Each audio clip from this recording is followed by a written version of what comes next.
Assalamualaikum warahmatullahi wabarakatuh. Hai teman-teman, perkenalkan kami dari kelompok Orange. Kami dari kelompok Oren akan menjelaskan apa saja materi-materi yang kita pelajari di Keterampilan dasar global. Sebelum kami mempresentasikan materi, kami akan menjelaskan tentang filosofi warna orange. Dalam psikologi, warna orange mampu dianggap merangsang emosi. Tidak heran jika warna orange kerap digunakan pada tempat-tempat makan atau justru di lingkungan kerja yang membutuhkan produktivitas. Dengan daya tariknya yang kuat, warna orange melambangkan kenyamanan, kehangatan, keceriaan, bahkan optimisme. sayangnya dalam dunia desain, penggunaan warna oranye yang berlebihan dapat memberi kesan murah, bahkan mudah dijangkau. Lebih dari itu, penggunaan warna orange secara dominan bahkan bisa menciptakan kesan ramai, gaduh, hingga merangsang perilaku hiperaktif. Halo teman-teman, perkenalkan nama saya Jumi Ardiansa. Saya berasal dari Prodi Teknik Mesin, NIM 211003018. Nah, di sini saya akan mempresentasikan atau menjelaskan tentang pengertian critical thinking. Nah, pernahkah muncul sebuah pertanyaan dalam benak Anda? Kenapa Anda harus berpikir kritis? Kenapa Anda harus berpikir keras dalam menghadapi sebuah masalah dan mencari solusinya? Apa akibatnya jika Anda berpikir secara dangkal dan tidak mampu berpikir lebih dalam? Beberapa pertanyaan tersebut mengacu pada sebuah pengertian critical thinking. Nah, adapun pengertian critical thinking ialah kemampuan untuk berpikir secara jernih dan rasional tentang apa yang harus dilakukan atau apa yang harus dipercaya. Critical thinking mencakup kemampuan untuk terlibat dalam pemikiran relatif dan mandiri. Seorang dengan keterampilan critical thinking dapat melakukan hal-hal sebagai berikut. Yang pertama, memahami hubungan logika antara gagasan. Yang kedua, mengidentifikasi, membangun, dan mengevaluasi argumen. Yang ketiga, mendeteksi ketidakkonsistenan dan kesalahan umum dalam bernalar. Yang keempat, menyelesaikan masalah secara sistematis. Yang kelima, mengidentifikasi relevansi dan pentingnya gagasan. Yang keenam, merenungkan sebuah pembenaran, keyakinan, dan nilai-nilai dalam diri seseorang. Nah, critical thinking bukanlah masalah mengumpulkan informasi. Seseorang dengan ingatan yang baik dan mengetahui banyak fakta belum tentu memiliki critical thinking. Lebih jauh, seseorang critical thinking mampu menyimpulkan sebuah konsekuensi dari apa yang dia ketahui. Dia juga tahu bagaimana cara memanfaatkan informasi yang telah didapatkan untuk menyelesaikan masalah, mencari sumber informasi yang relevan untuk disampaikan kepada dirinya sendiri. Perkenalkan, nama saya Firnanda Zainal Abidin. Saya dari Teknik Mesin. Dan di sini saya akan menjelaskan tentang koordinasi dengan orang lain. Dari beberapa pendapat tersebut, di atas pada dasarnya koordinasi merupakan suatu pengaturan atau penataan beragam elemen ke dalam suatu pengoperasian yang terpadu dan harmonis.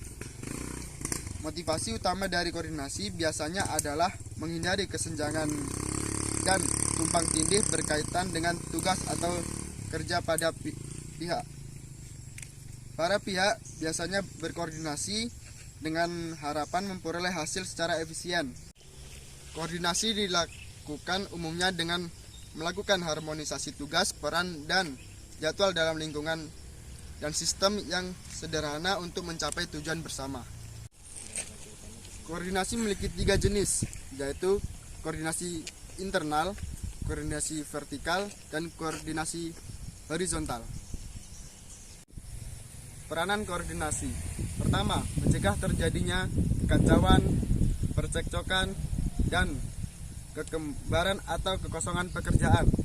Kedua, agar pekerjaan menjadi pekerjaan diselaraskan serta diarahkan untuk mencapai tujuan yang diinginkan. Ketiga, dapat memanfaatkan sarana dan prasarana dalam pencapaian tujuan. Keempat, agar semua unsur manajemen dan pekerjaan masing-masing individu harus membantu tercapainya tujuan bersama. Kelima, agar semua tugas, kegiatan, dan pekerjaan terintegrasi kepada sasaran yang diinginkan. Tujuan koordinasi. Pertama, menghindari kekacauan dan penyimpangan tugas dari sasaran. Kedua, mengarahkan dan menyatukan semua tindakan serta pemikiran ke arah tercapainya sasaran perusahaan. Ketiga, menghindari kekosongan dan tumpang tindih pekerjaan. Keempat, menghindari keterampilan overlanding dari sasaran. Kelima, menjuruskan keterampilan spesialis ke arah sasaran. Keenam, mengintegrasikan tindakan dan pemanfaatan unsur manajemen ke arah sasaran organisasi atau perusahaan. Sekian dari saya, terima kasih. Hai teman-teman, nama saya Sulpadi Putra, NIM 21003037. Di sini saya akan menjelaskan tentang pengertian pendekatan problem solving. Pengertian pendekatan problem solving dapat dijelaskan sebagai sebuah metode perencanaan kerja yang meliputi penilaian, identifikasi masalah, perencanaan, implementasi, dan evaluasi. Langkah-langkah problem solving setidaknya ada 5, yakni mendefinisikan masalah, mengumpulkan data, mengidentifikasikan penyebab masalah yang paling mungkin, lalu mengidentifikasikan yang menjadi akar permasalahan tersebut. Terakhir adalah mengajukan dan mengimplementasikan solusinya. Creative Problem Solving and Decisions Making Training, atau pelatihan kreatif problem solving dan mengambil keputusan akan mengajarkan Anda keterampilan dan cara berpikir kreatif untuk memecah suatu masalah. Action. Hai teman-teman, perkenalkan nama saya M. Supyandi Arya Kusuma, NIM 2100303042. Di sini saya akan menjelaskan tentang people management. Action. Apa itu people management? People management adalah kemampuan untuk memotivasi, mengatur, dan mengarahkan karyawan untuk meningkatkan produktivitas kerja dan mendorong pertumbuhan secara profesional. Kira-kira apa saja ya keterampilan dari dalam manajemen orang yang harus diterapkan di dunia kerja? Yaitu 1. Komunikasi. Komunikasi sangat penting untuk dikuasai dan diterapkan dalam people management. 2. Active listening. Active listening juga penting untuk diterapkan dalam dunia kerja.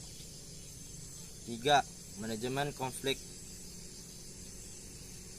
Dalam hal ini, kamu sebagai manajer harus menjadi penengah jika sewaktu-waktu terjadi konflik.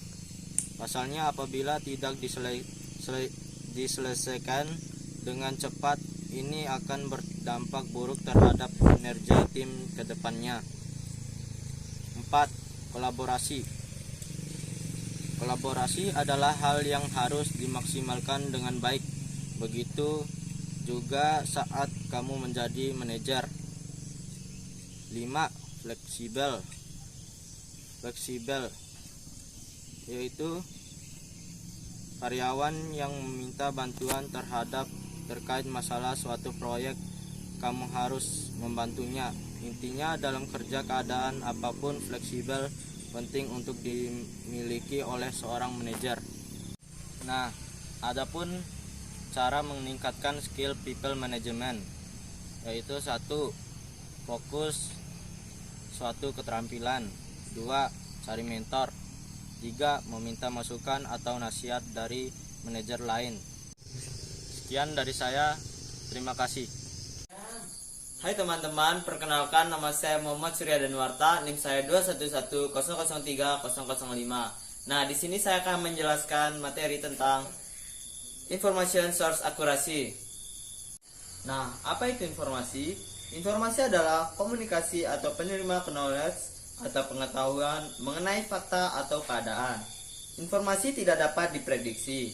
Menurut David dan Olson, Informasi adalah data yang telah diolah menjadi bentuk yang bermakna bagi penerima dan memiliki nilai sebagai pengambilan keputusan. Sejarah teknologi informasi.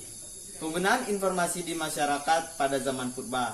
Zaman purba dulu, manusia memanfaatkan batu yang ada di sekitar mereka sebagai media untuk mencatat dan menyimpan informasi atau pengetahuan yang mereka ketahui.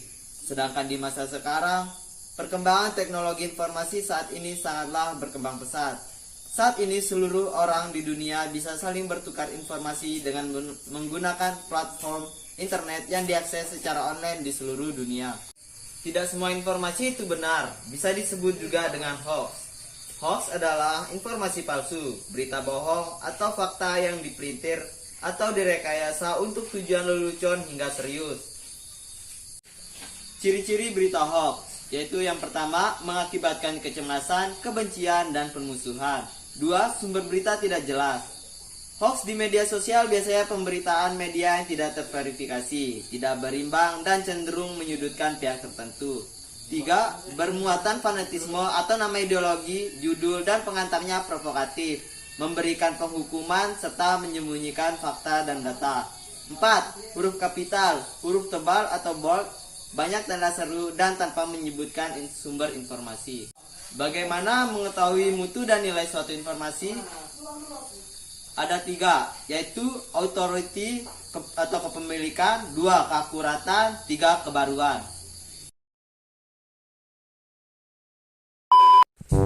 Assalamualaikum warahmatullahi wabarakatuh. Hai teman-teman, kami dari kelompok Orange.